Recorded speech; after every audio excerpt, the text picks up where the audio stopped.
How I define customer experience is every rational thought and every emotional feeling a customer gets when they interact with your brand. Hello client, not even hello Juliet. Hello client, when should we expect payment? Not please find attached PFA invoice. So you see, the thing is, the customer gets a very bad taste in their mouth. Every CEO says customer is king, but customers are still complaining. Poor service, delays, bad attitude, inconsistency. So let's ask the real question. Do you have a customer experience problem or a people problem? I'm Juliet Gateri, a HR consultant with over 15 years of experience, and I help organizations across industries build structure, manage performance, and navigate complex people dynamics. Joining me today is someone who understands exactly how culture translates into performance and into revenue. Rosebella Abok, a global customer experience leader with over 17 years of experience building and scaling customer-centric operations across Africa and beyond. You go to certain restaurants and some people get preferential treatment compared to others. So how do you, is it a training? Is it a perception? What's wrong with it? Hi, Bella. Hi, Juliet. Should I call you Bella or Rosebella? They know me as Rosebella on LinkedIn. Okay. Call me Bella. Sawa. Okay, welcome to HR Uncensored. Thank you. So we'll start with some quick fire questions. Okay. Number one, a manager. So hire is a yes, fire is a no. Mm-hmm. So manager who avoids confronting bad service. Fire. Fire. Great attitude, poor follow through. Hire or fire? Wow, Juliet, you're really fixing me here. So either that person is already existing in the business and we need to train them. Okay. Or I'm trying to make a decision because they are on a panel. Okay. In an interview situation. But that would be not hire. Not hire. Mm-hmm. A CX staff that says that's not my job in front of a customer. Fire. A HR that focuses on policies but ignores behavior. Train. Okay. So let's start. So just give us a brief what CX, customer experience, customer service, all those terminologies. What does it mean? Yeah. Yeah. So we came from an age where any serving of the customer was in form of an inquiry. Mm-hmm. And that would be sometimes in person. So someone has to walk into your store, walk into your banking hall and make an inquiry, and there would be someone else to respond to them. And then we've come to a place where now we've replaced that with technology and other forms of channels. Like you could even chat your everyday business these days using WhatsApp, and they might create a channel that you can chat on the website with. And serving the customer is very foundational to customer interaction. And it's usually reactive. Mm-hmm. Most of the time, the customer has initiated the interaction. Yeah. Then comes customer experience. How I define customer experience is every rational thought and every emotional feeling a customer gets when they interact with your brand. Mm-hmm. I like to give the example of how do you feel when you're driving on a highway and you see a billboard for an insurance company. I don't want to mention the insurance company. There's a way that you feel. Mm-hmm. You land on the website and a certain page is not loading. True. You go through a checkout process and you want to pay on app and it's seamless. That is customer experience. Okay. It goes along the customer journey from when they become aware about your brand to when they consider purchasing to when they use your product or your service to the white space that comes after. I'm very curious, like for example, with the fast-moving consumer good companies, on the white space that I call, I tried out your new brand, do you even know that I will not buy again? Do you know that I'm telling my entire Family, and friends, I've put it in the family WhatsApp group to say, do not buy, right? That is customer experience. Okay. Yeah. So what are the typical roles in a customer serving roles or customer experience? So what are the typical roles? Okay. Yeah. So if we're going with a flattened organization or hierarchical, you'll find that there's the head of customer experience. And then thereafter are the people that serve at certain places. So you'll find a contact center manager or a contact center team. They're handling not just voice calls, they're handling SMSs, they're handling WhatsApp, emails, social media interactions, right? The reactive sense of waiting for the customer to reach out to us with an inquiry. Within that same team, ideally, you will find an analyst. You need someone who is business intelligent enough to connect the dots, to say that at some point we lost it with the customer, to ask the why questions and to find data that supports how we can make it better. Somewhere in there, you also need this person that I call a translator. They are a highly collaborative team member. Name them what you will, give them whichever title. This is someone who has multiple skills, one of which is driving cross-functional interaction. So for example, when you find that the reason why a customer had a poor experience was a payment process on the app, this person needs to talk digital language. Translate a customer's pain into what the digital team will prioritize as something to solve for. So you'll find there's a CX designer. You'll find there's a customer experience insights person, the one that connects the dots. Preferably, they have analytical skills or they know how to use tools that join the data story to a business story. That's what an ideal team would look like. Yeah. I think you're speaking from a perspective of a corporate organization. So let's start from the basics. So let's say a small or medium business, Okay. Mostly small, where there's the founder who's also the salesperson, the business development person, and then there's a team that now delivers or executes the product or service. So where does customer service or who now takes care of the customer after the sale is done? Yeah. So you'll find in some companies, especially in startup environments, you'll find that they have a customer success team. This is the team that then is mandated to help the customer succeed. To mean an initial interaction with a salesperson, but then how do we retain this customer? How do we continue to interact with them such that they never leave or they increase their spend with us and or they refer more business to us? So that might look like a customer success person. Now, in this environment that you've described, I think for me is to make a rallying call to say the smaller outfits that serve a certain niche or type of customer need to all be aware of the entire customer journey. They literally need to be so customer centric that no matter who I interact with as a customer, if I interact with the founder or I interact with the salesperson or with the customer success person, the language is the same. In this small outfit, I may send an email and the founder might see my email. So his language, his tone, his access to solutions for me need to be the very same with what you're calling the business development team and the customer success team. Yeah.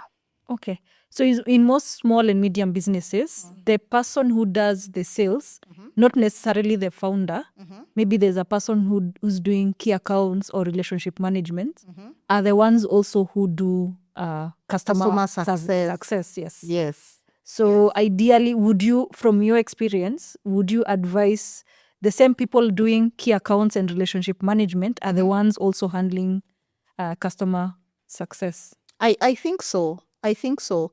And I understand that the KPIs for them are revenue generating related. So we would typically have in an expansion model the people that go out to acquire, you know? And you'll find that in a typical scenario, you'll even hear them say, my job is done. I brought the customer. Like that's I it. hunted. Yes. I went, I brought the customer. Now you guys make sure So that the that the hunters customer and the farmers. exactly. Yeah. But I want to challenge that notion. Because to the customer, especially if I had one-on-one interactions with you, you're my person. So you want to continue with that relationship? Yes. The first person I call, if the product does not work well in the next 2 months, is not some random person in the organization. You've given me a different phone number and a different email, because that feels impersonal. I want to call the person that sold it to me.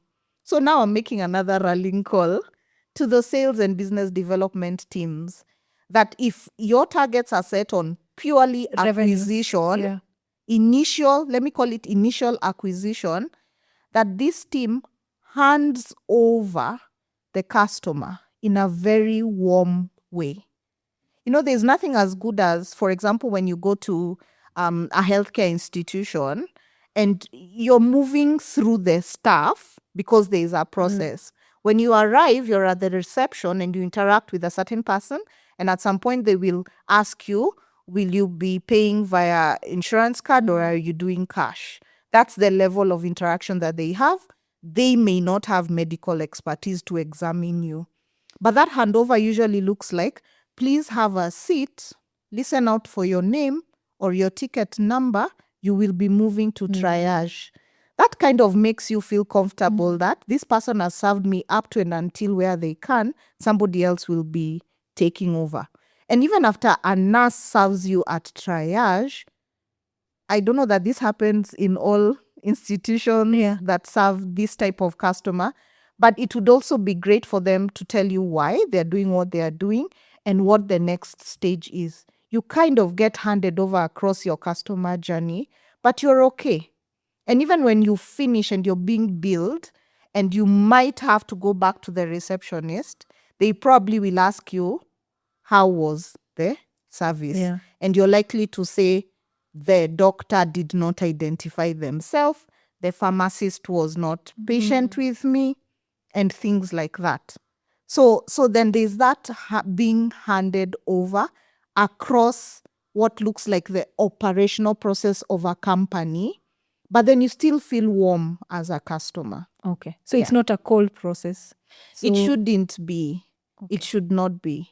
And sometimes you'll hear it on a call when someone is serving you at the contact center and you might ask a couple of questions and they will say to you, please allow me a few minutes, hold on to the call so I can consult so and so. Still feels warm, right? They are admitting that they may not have full-on 100% solution for you right now, but they can get it. And you're likely to hold on.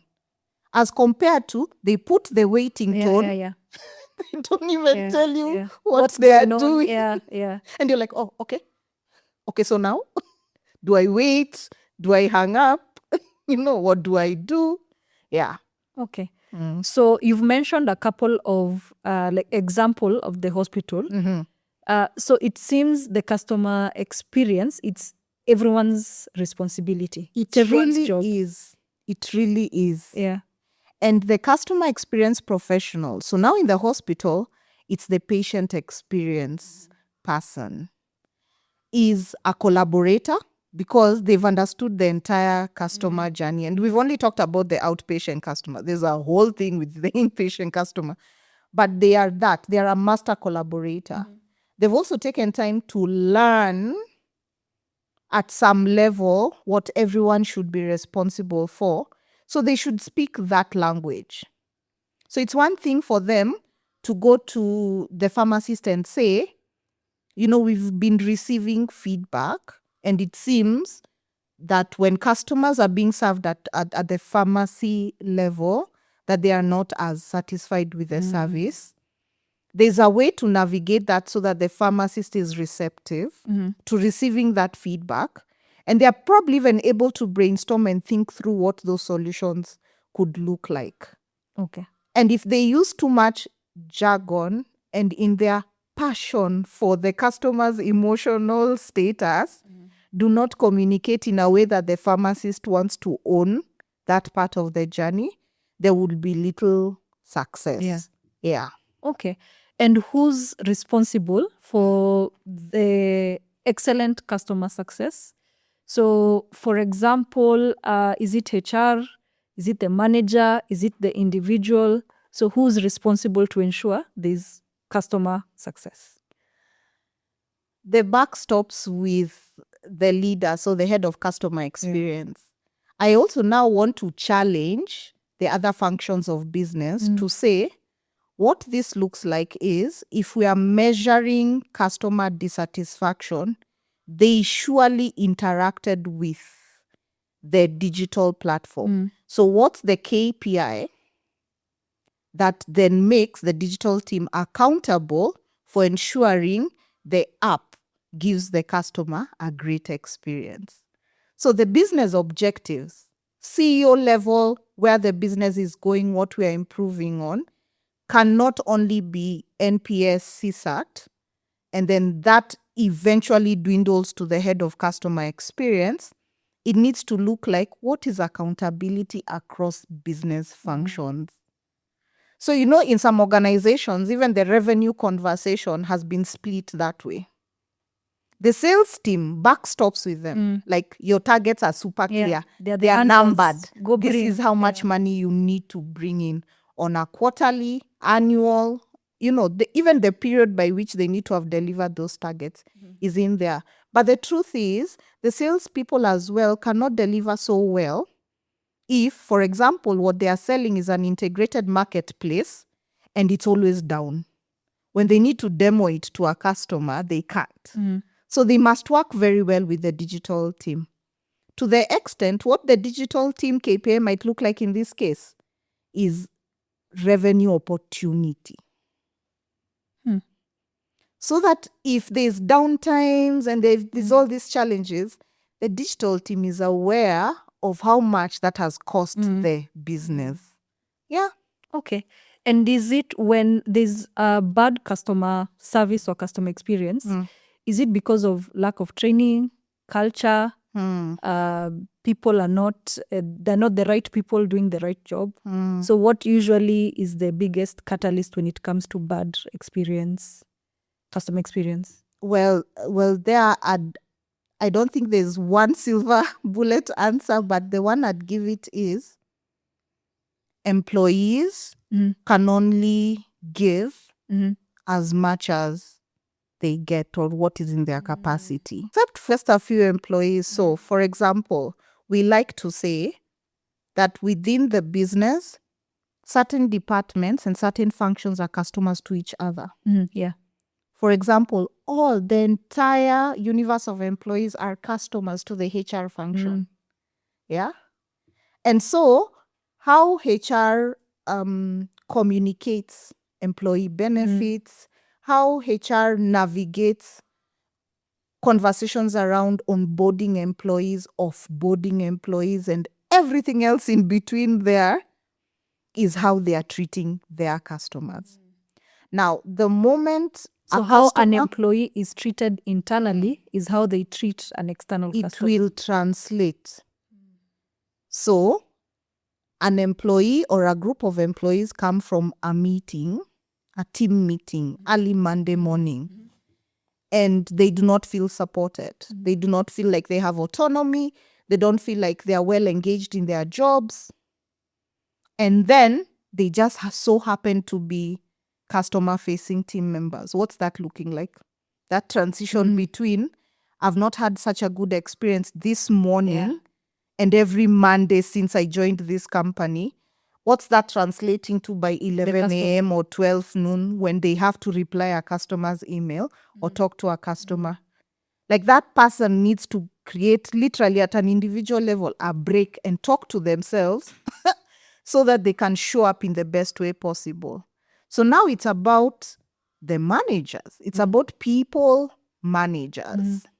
They need to understand that if they are not the ones directly facing the customer, but are handling team members who are, they need to be very sensitized. There's a certain level of emotional intelligence that leaders in our businesses need to exhibit so that our teams can perform well. And so now you see, customer centricity is looking like blood veins, if I can call it that. It's running all through inside the organization.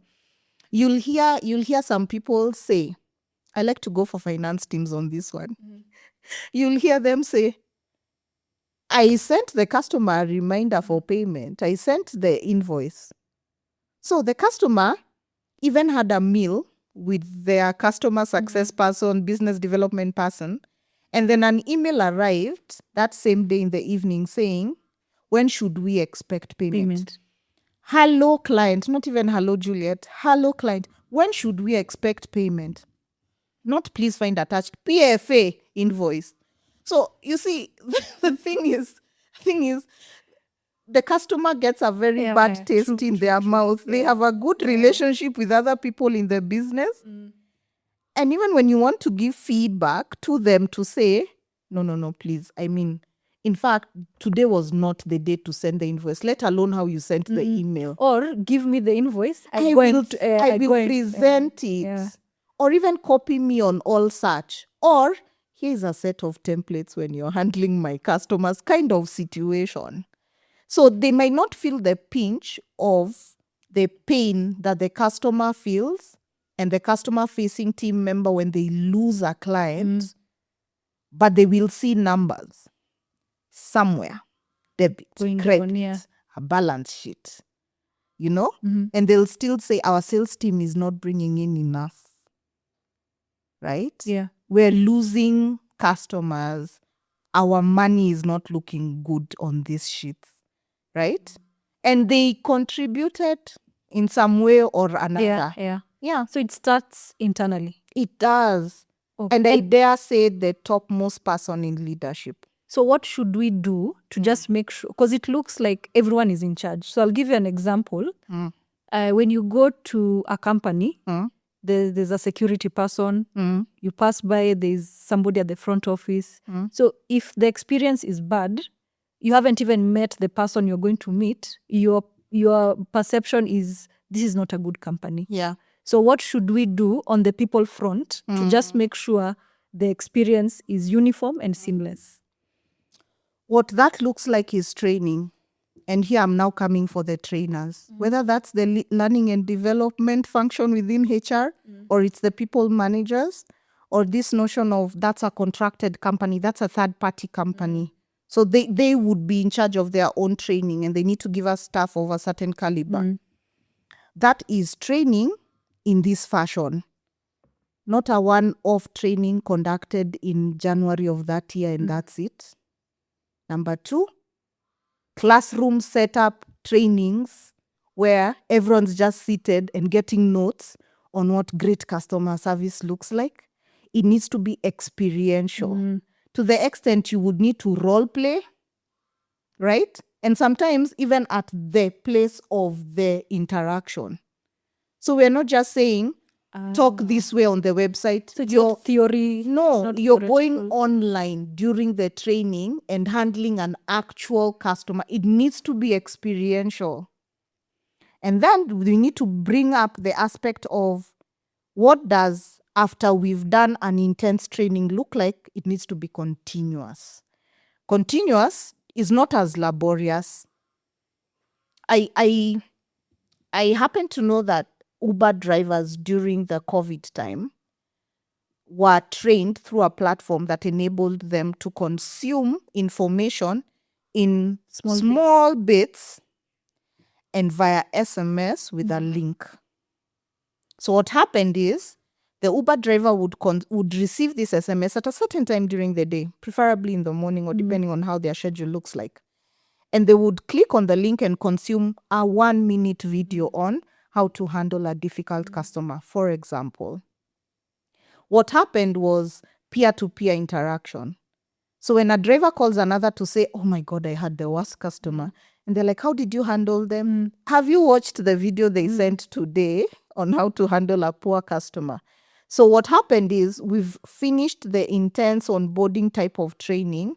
And what we've now launched is a continuous form of consumption of information in a very experiential way throughout your journey as an employee. So I just want to say continuous, experiential, and practical applicable training Okay. is what cements a customer-centric organization. Yeah. Okay. You've brought up the ride-hailing apps. Mm-hmm. So I want to give you a couple of scenarios. Different companies, and from your experience, what should you fix, especially when it comes to people? So the first one, the first scenario, and is delivery drivers. I mean, it has been quite a big issue. Constant calling. And so for me as a okay, I'll give you everything. I'll give you all the information. I'll give you, this is the location. If I don't pick, leave it at the security. And I've already paid everything. So don't bother me because I'm doing something else. But now the calls start. So my experience is not good. And sometimes it's the delivery person has been outsourced by somebody who's selling something online. So at the end of the day, I will never buy something from that shop. So how do we fix that? Yeah. For one, there is vendors out here who have a dedicated driver or delivery person, and there's those that don't. That's one.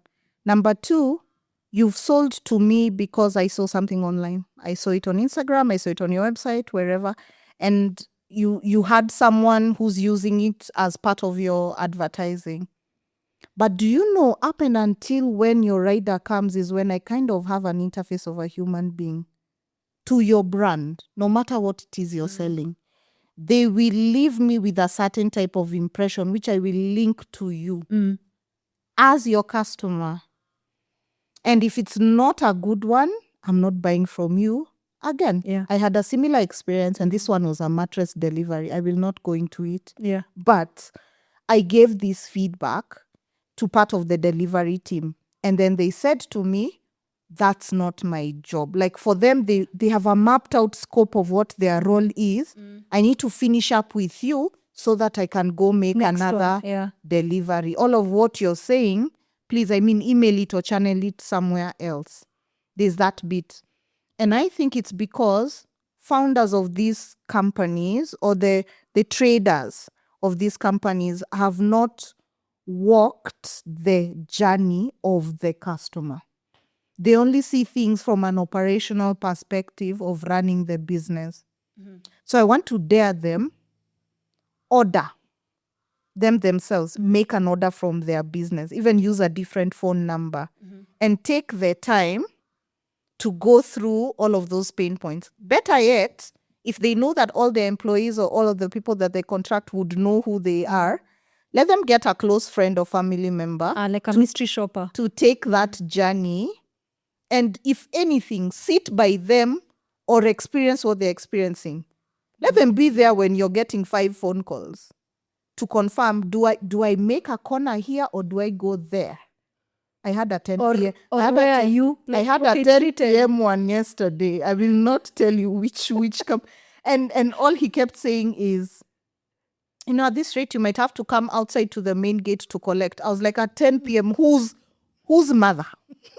Anyway, and this rider was like, I do not know these routes. So that also tells me something, that the organization is okay to send out their riders and bless them with Google Maps or data, or just make sure that they can use Google Maps. They will find their way. And yet it's giving the customer a very bad experience. I think I even want to dare some of the vendors to be the riders. Let's even stretch it. Okay. Let them be the one that's delivering and receiving feedback. So let me put a pin on onboarding and skills and competence. We go to another scenario. Doctors are known not to be the best in terms of customer experience. So how do we deal with such as this is somebody who's giving you care, and sometimes you're in pain, but the manner, the way they they give you that solution, or it's not in the best way. So how do we fix that? And doctors are known to be smart people, and sometimes they don't take feedback well. So how do we fix that? And I'm giving you this example because I'm going to copy paste and give it to my clients. This is not where I say I once dated a medic. This is not where I say that. Okay, and who happens to be a doctor in training? This is not where I say that. All right. So my understanding is in their training, there needs to be a certain emotional detachment from their patient, the person that's in front of them. Also, I think to my understanding, they're not allowed to treat their family or their friends. As long as there's that, it might skew the way in which they treat such a person. And so I can't speak to the limits to which they apply that, wanting to look at you as a statistic, and I just need to check off certain symptoms, make a diagnosis, and you're out, and the next person comes in. So I'm not the expert there, but my hypothesis is because of their training, they are needing to space themselves out from an emotional point of view. That's not to say that all medics do not have a certain amount or context in terms of empathy. They do. I've been treated by a doctor whom, when I just walked into the emergency room, they looked at me and they said, "What happened to you?" So they can tell when you're in pain, they can tell when you're in shock, when they can. And then she told me that something similar nearly happened to her. That made me feel, as a patient, it made me feel like I'm well understood. I did not have to explain my symptoms too much, and I didn't have to. And she made me very comfortable. And so I think it's a style with every different medic. And there's those. Have you watched these videos with pediatricians and neonatologists? Yeah. Even from how they dress, I think they wear animations and cartoon things, and there's a way they relate to children. I hear there's fierce ones who just inject and we are good. And there are those who play chuckle with the baby and then, and make that whole experience for the parent and the child a pleasant one. So I'd say there it's a sensitization that's needed. We need to sensitize our medics on what it means to sit on the other side and feel that we can relate. For me, I'm big actually on identification. And I've been quoted across board. What does identification? I come in and you do not have anything that identifies you. And then before I'm seated, how are you doing and what's wrong? I'm thinking, so you need, okay. You have all my details on your system, including my blood group and whatever else about me. But the courtesy to just say, I am Dr. So-and-so, or I am nurse so-and-so, and I will take your temperature, and I will. So there's just a sensitization that needs to happen in that space. Okay. Yeah. The other industry, banks and telecommunication industries, especially their branches, long queues. I've sat somewhere for 2 hours. I just needed to pay my postpaid bill, but I was there for 2 hours. So how do we, as banks and telco, big spaces, those. Yeah. I understand they've diversified their channel interactions so that you don't have to go in store, brick and mortar, line up.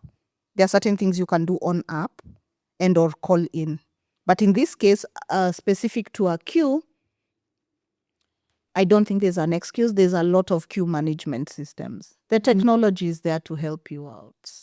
Okay. Another thing is proactive observation of what's happening on floor and making a decision. Exactly. So that even if your policy or your process is this way, there's still room to bend. You don't have to go through Don't certain follow the hoops script just because it says so on a policy And also, I'd like to say then it's about autonomy. What level of autonomy have you given your customer-facing team members such that they can take those decisions? Here, I'll give a quick example.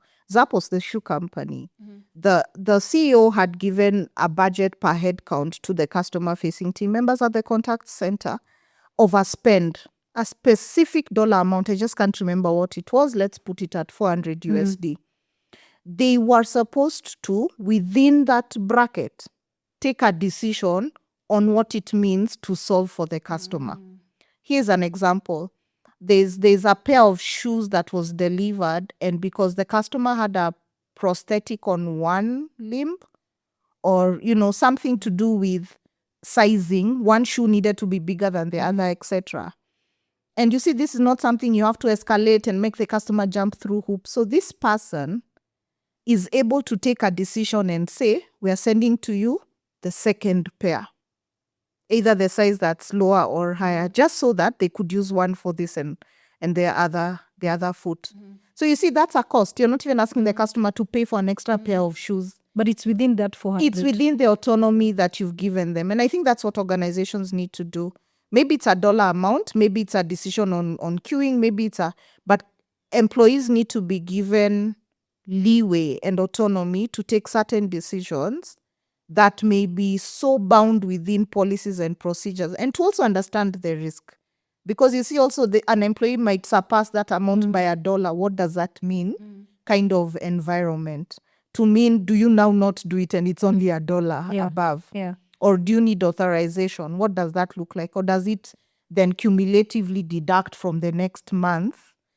Things like that. So within a certain well-defined perimeter, we should allow our employees to be able to take flow decisions. Yeah. Okay. Yeah. The other one is you've mentioned one of it, especially in the SMEs. So there's the mattress issue, the furniture, clothes. Somehow there's a delay. There's no communication.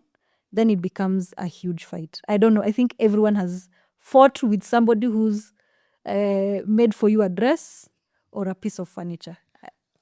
Yeah. This might be an inside joke for Kenyans or at least Nigerians. Yeah. I think on social media I've seen the what I ordered versus what I have. What I have or what I received. And some vendors even go ahead to say customers' budget versus customers' ask. We've seen those contrasts where the customer might actually be too demanding. So on this one, I want to take both sides. But when it comes to promise, this is now what it is. Yes. It's a brand promise. I dare you, there was a pull-up banner outside of somewhere I received a service that even had a timer showing 5 minutes. The 5-minute part had been highlighted to show that here when you enter or when you queue, 5 minutes tops. I was there for 3 hours. So you can imagine, I even took a photo because I was like, no. You're giving me a promise that I can see right here. You are breaking that promise. And because I'm walking into your office, you're not even affording me the courtesy of coming to say, I know you expected to have been served by now. We may have a delay because of this, that, the other. And customers, we literally understand that sometimes stuff hits the fan. We understand that sometimes things don't go right, but you need to communicate. Exactly. And that communication can be in different forms. Have you seen pre-communicated so that your expectations are managed? I think our utilities team, Kenya Power, do that. When they know there's going to be certain areas where you may not have electricity on certain days from this time to this time, they pre-publish that. So you may wake up not having gone through their X, but you will see that the lights have gone out at 9 a.m. or at 10 a.m., which for me, when it's exactly that time, I usually just go to their X and I'm like, okay, cool. And I will readjust my day. So it's when you promise something, communicate. Exactly. Please communicate. And sometimes, because you've looked at your data and you already know that this is the frequency at which some things happen, because we always update our systems at this time of night, there will be an issue. Try and be proactive about how you communicate that to the customer. Some people have the school of thought that you can't keep communicating bad news to the customer. You know, they will only see us as people that do not deliver. Yeah. But I dare you that when you do not communicate, they have voted with their feet. Open new tab to your competition. And they will not look back. Okay. The last scenario, you go to certain restaurants and some people get preferential treatment compared to others. So how is it a training? Is it a perception? What's wrong there? You really have me on that one, Juliet. You should have let me know that these things were coming. It almost feels like also you've been living my life for the last couple of months. There's nothing as bad as a customer not only knowing, but seeing and feeling that you're treating them differently. That this discrimination is right in my face. I saw what I saw and I heard what I heard. And I can see what you're doing. There's nothing as bad. You'll find that service personnel who do this sometimes are being incentivized, whether by the customer or the organization, for the type of service that they offer. So we're just now acclimatizing to tipping, for example, our waiters, waitresses at some of the restaurants. But in some cultures, it's a norm, it's expected. In some places, in fact, your invoice or your receipt arrives with a it's already been built in there for the service that they've offered. But then there's the opportunity to tip them separately. So then perception of people that are outside of your culture or your environment, when they visit your institution, that they will tip you. So if there's a form of incentive, somehow, because we are humans and there's bias, True. Yeah. I will serve a certain, I dare say, race more, better, because more I know I'll trips be to your table, service on time. Yeah, because my fellow Kenyan, my fellow African, it's unfortunate that I have to say this, might not tip me, or even if they do, the amount. So there's no of amount money. of training I can give this person not to have that perception. I'm just speaking from a HR perspective, whereby we get all these complaints. So what do we do? And we've trained, we've provided everything, all the tools, etc. But this is happening. That one, I think, call me into a room, let's brainstorm. Let's take it there. I don't think there's a one solution bit. Yeah. But again, experiential training. Yeah.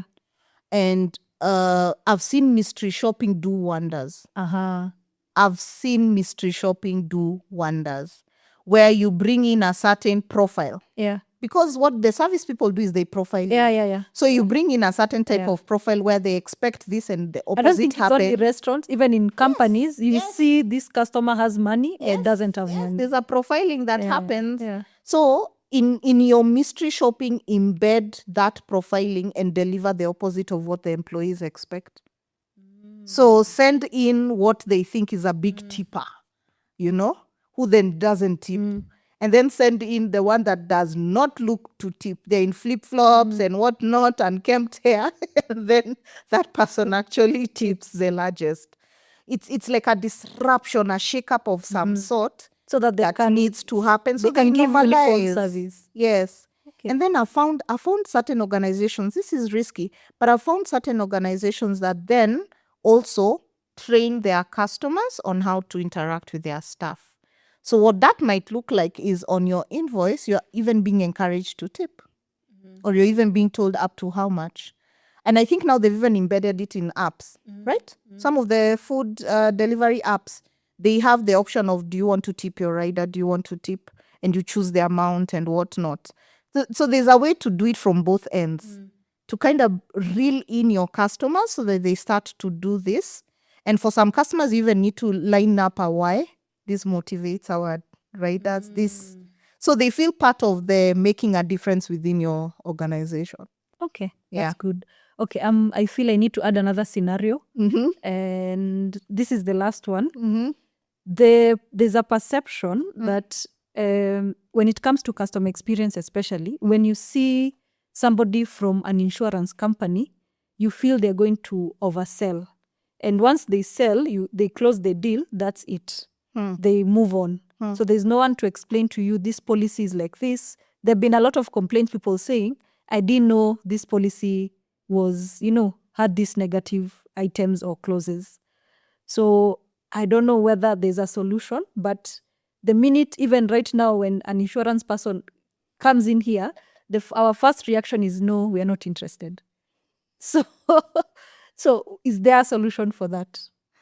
Oh, yes, there is. An insurance salesperson is selling. They've received a certain type of training, and they probably have a company-oriented target and a personal target. They know what they're in there for. They have set in their goals. Any salesperson, insurance or otherwise, needs to have understood their potential customer very well. They also need to know what selling is without outrightly selling.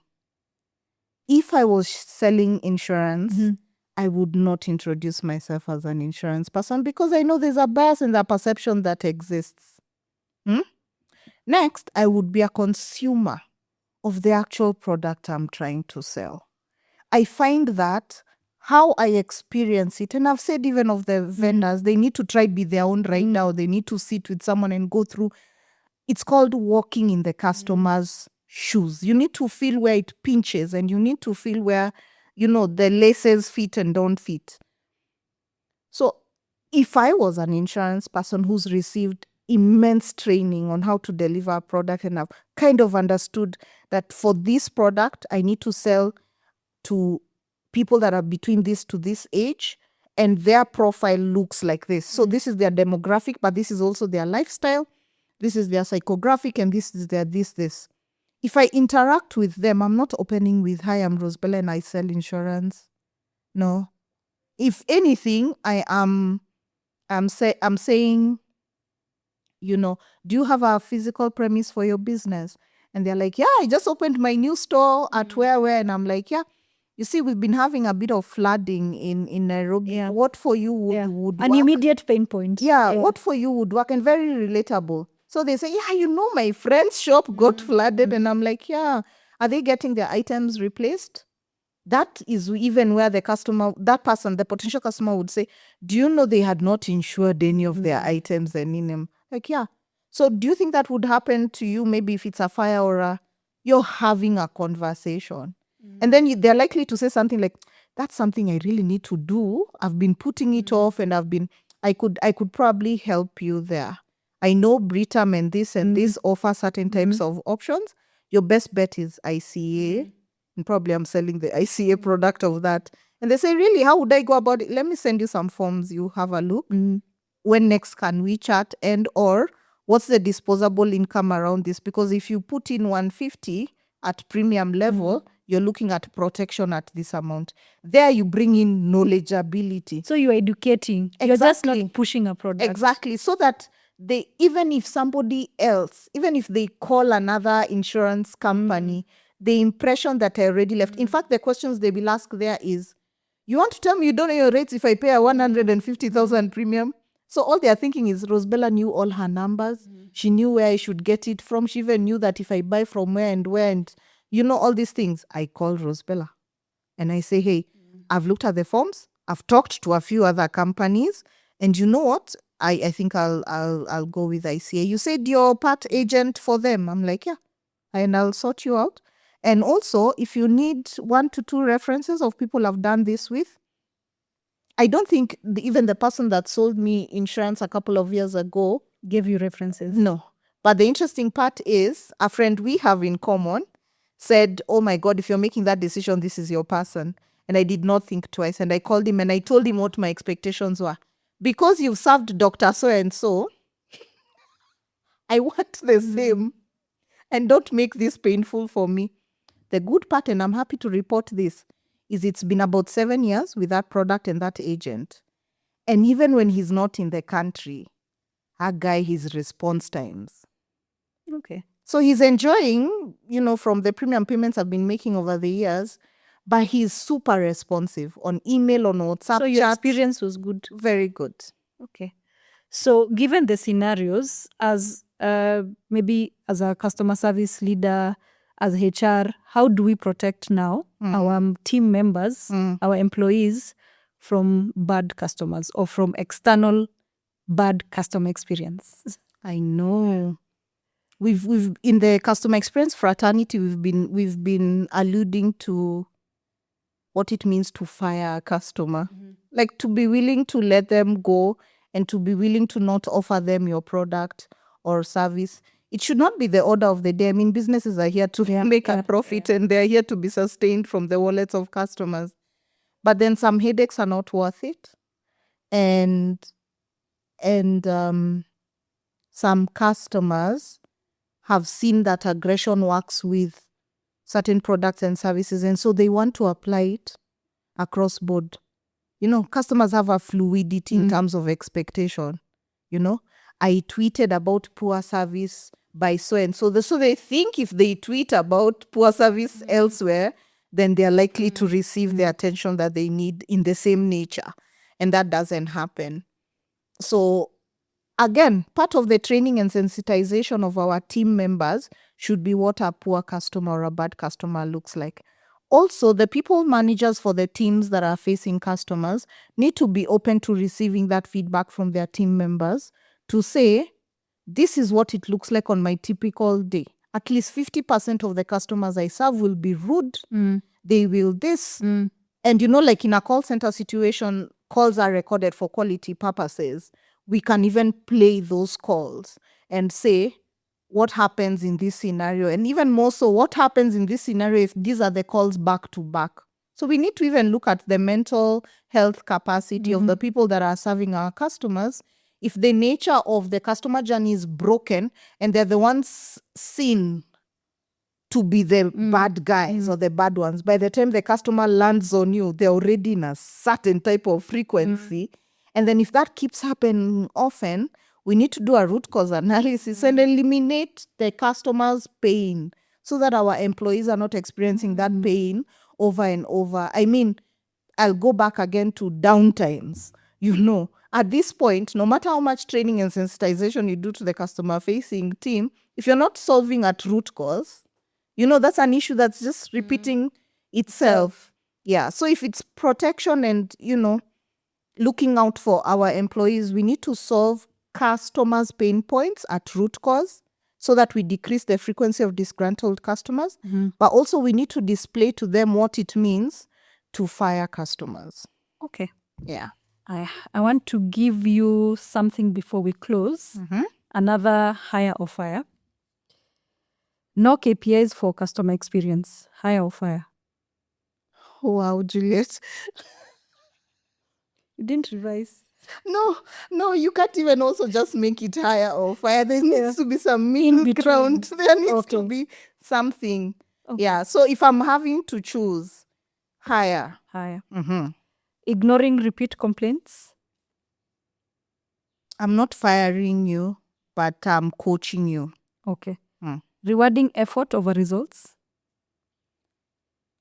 No. Fire. No, fire. Customer feedback is not tracked. What are we doing then? We're serving these customers, but we don't know what it is they feel or need, or we're not even measuring it. We're not quantifying what that looks like to the business. Fire. Okay. Leaders who say customer is king but act differently. Please bring them my way, please. You're going to fire them. Oh my God. Saying versus doing, like someone's just talking and talk is cheap and then there's no action. Fire. Fire them. Sawa. In closing, what's that one thing that you can advise any organization, especially an organization that has a zero customer service team, what they can do, like just one or two things they can do to just improve their customer experience? Yeah. I'd say subscribe to knowledge around who your customers are, and a day in their life, a week in their life. Take your customers' journey. Take it as though you're the one who's selling it. Yeah. Okay. Yeah. Sawa. Thanks, Bella. Thanks. This was a very nice conversation. Yeah. I really, especially that one for riders, I really needed your feedback. You're lucky it's also happened to me as much as, as late as yesterday, 10 p.m.